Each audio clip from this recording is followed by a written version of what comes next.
Back viewers, हम लोग बात कर रहे हैं कॉम्प्लिकेशंस ऑफ डायबिटीज़ पे और अभी सर ने हमें सारी कॉम्प्लिकेशंस जो हैं वो बता दी है, पर अभी हमने उनके ऊपर डिस्कशन करना बाकी है। लेकिन ब्रेक के बीच में हमें ज्वाइन किया है प्रोफेसर ऑफ गायनेकोलॉजी एंड ये आपको ज़ियाउद्दीन हॉस्पिटल में भी मिलेंगी एंड हमारे पास मौजूद है डॉक्टर आसिफ ज़िया अख्तर साहिबा। अस्सलाम वालेकुम डॉक्टर साहिबा, कैसी हैं आप? जी बहुत अच्छी। मैम, गायनेकोलॉजी को इनकॉर्पोरेट करने का मेन मकसद हमारा अभी ये है कि हम उन ख़वातीन पे बात करें जो जिनको डायबिटीज़ होती है और वो प्रेग्नेंट होना चाहती हैं और बड़े इश्यूज़ और कॉम्प्लिकेशंस होते हैं और लोग काफ़ी डरा रहे होते हैं उनको। तो आप पहले बताइए कि क्या करें वो ऐसी ख़वातीन जिनको डायबिटीज़ है, they want to get pregnant.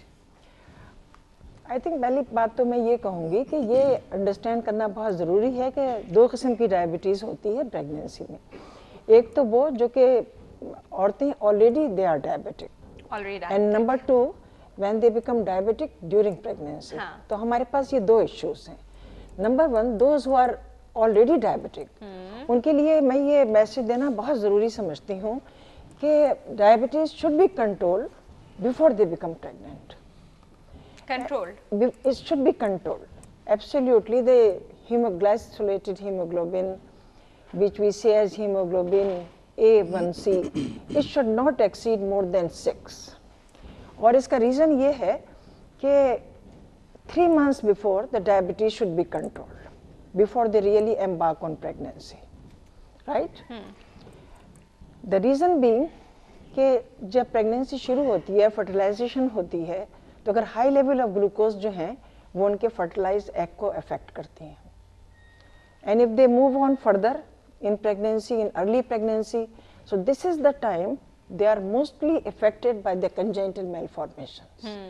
So this is the peak time when the baby, the fetus is affected by the congenital malformation. So this is very important that a woman who is intending to become pregnant, the diabetes should be completely controlled before they become pregnant. Okay, तो इतनी emergency control कहाँ से आता है ma'am? It's not an emergency. I have given you 3 months time. It's not an emergency. It's a planning thing. That's हमारे मसले है कि जब कोई urgency आती है फिर हम काम करते हैं। तो हम तो हमेशा ही कोशिश करते हैं कि डायबिटीज कंट्रोल रहे। हम तो हमेशा ही कोशिश करते हैं। अच्छा नहीं, यहाँ थोड़ी सी बात डिफरेंट है। बात डिफरेंट ये है कि when we are trying to conceive or when we find that we are pregnant, तो बात थोड़ी सी बदल जाती है। और हमारे यहाँ बहुत से लोग ये नहीं समझते कि नॉर्मल फीमेल्स में शुगर जब होती है तो वो 20% कम होती है उन्हीं में प्रेगनेंसी से पहले, यानी ड्यूरिंग प्रेगनेंसी नॉर्मली शुगर 20% कम रहती है। अच्छा। तो बहुत से लोग हमारे यहाँ डायबिटिक वुमेन को जब ट्रीट करते हैं तो वो नॉर्मल शुगर रखते हैं, विच इज़ रॉन्ग। हमें एक्चुअली जिसलिए डॉक्टर साहब ने 6% का A1C, not the less than 6.5 और समथिंग, नहीं वो एक दूसरी सिचुएशन है। It varies a lot from person to person. Diabetic pregnancy में हमें शुगर जो है, इसीलिए जो टारगेट शुगर है, जैसे हम कहते हैं टारगेट शुगर हमारी से 100 है फास्टिंग, लेकिन प्रेगनेंसी में हम उससे 80 से नीचे रखना चाहते हैं। तो it changes the lot when you are pregnant, we need to keep the sugar much lower than otherwise. यानी नॉर्मल ख़वातीन में नॉर्मली जो शुगर का लेवल नॉर्मल कंसीडर किया जाता है, प्रेगनेंसी में वो इससे 20% कम होता है। तो इसलिए हमें बहुत aggressively diabetes in pregnancy treat करना चाहिए और उनको पहले से प्लानिंग करनी चाहिए ताकि वो उसके करीब हों, ताकि फिर उसके बाद हम उसे और बेहतर कर सकें। और बिल्कुल सही, कंजेनिटल मैलफॉर्मेशंस और सारी प्रॉब्लम्स कम से कम होंगी। तो प्री कंसेप्शन काउंसलिंग बहुत ज़रूरी है, लेकिन अनफॉर्चुनेटली हमारे यहाँ ऑब्वियसली चीज़ें ज़रा डिफरेंट होती हैं। मैम, किस तरह की कंजेनिटल मैलफॉर्मेशंस की बात हो रही है बच्चे में? बहुत सारी कंजेनिटल मैलफॉर्मेशंस होती हैं, एबनॉर्मलिटीज़ होती हैं। They are born with different type of abnormalities which develop during the first 3 months of pregnancy.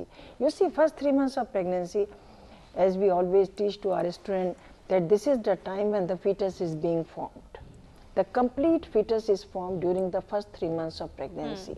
So any detrimental effect which a woman is exposed to during these 3 months is likely to affect the growing fetus. अच्छा ma'am, what about the people, what about वो ख़वातीन जिनकी diabetes जो है एकदम से pregnancy के बीच में शूट अप करती है, मतलब शुगर लेवल एकदम से शूट अप कर रहे हैं, उनके पहले कभी भी नहीं था, इनफैक्ट कोई हिस्ट्री भी नहीं है इस तरह की। जी हाँ, I think this is a very important issue which you have said कि कुछ लोगों की शुगर एकदम शूट कर जाती है ड्यूरिंग प्रेगनेंसी। देखिए, ऐसा नहीं होता यह है कि we do recognise a certain group of the females जो कि प्रोन होती हैं डायबिटीज़ के डेवलपमेंट को ड्यूरिंग प्रेगनेंसी। अब वो कौन होते हैं? वो कौन होती है? This is very important. There is a set of patient we recognise which are prone to develop diabetes during pregnancy. First of all, अगर mother is diabetic, Okay. right? Father is diabetic. Family tendency you mean? बहन को diabetes है, Okay. or she has been putting on weight very quickly during pregnancy or in the previous pregnancy. History of having a dead baby in the previous pregnancy. Okay. Okay, having a big baby previous pregnancy.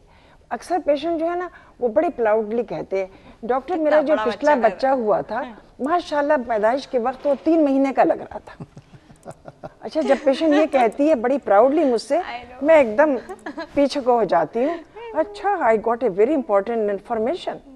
So any baby born at birth is more than 10 pounds or more than 4 kg is definitely a big baby. उस baby को भी chances होते हैं आगे उस diabetes? Baby को भी chances होते हैं to develop diabetes in her when she will become a full grown female and when she You will know, यहाँ पे start I would having like to children. quote my mother. When I was born, she said, तुम इतने बड़े तकिए की size की थी, and I was 12.5 pounds. तो वो बड़ा प्राउडली, जिस तरह आपने भी वो कहा, सबको बताती इतनी बड़ी थी and 12.5 pounds की थी. So you mean even? So ये मैं इस बात को ज़रा सा एलेबरेट और कर दूं कि हम पहले इनकी हिस्ट्री लेते हैं कि आपको कोई हिस्ट्री है ऐसी प्रीवियस प्रेगनेंसी में या फिलहाल आपकी मदर क्या डायबिटिक है। अच्छा, जनरली मैं व्यूअर्स के लिए ज़रूर कहूँगी कि पेशेंट मुझसे कहते हैं जी नहीं मेरी मदर डायबिटिक नहीं है, फिर 10 मिनट के बाद कहते हैं नहीं डॉक्टर अब हो गई हैं। अच्छा, again I get an another hint from the patient. That means के मदर जो हैं उनको टाइप 2 डायबिटीज हुई है और टाइप 2 डायबिटीज होती ही generally after the age of 40। हालांकि ग्लोबली अब जरा अर्लियर ऑनसेट होनी शुरू हो गई। सो देन अगेन वी से कि अच्छा ऑल राइट मदर अभी डायबिटिक हो गई है तो अब जरा सा हमें और बताओ। So that is the first hint we get while we are taking the history कि mother has become diabetic now. So these are the females we begin to screen them for diabetes during pregnancy.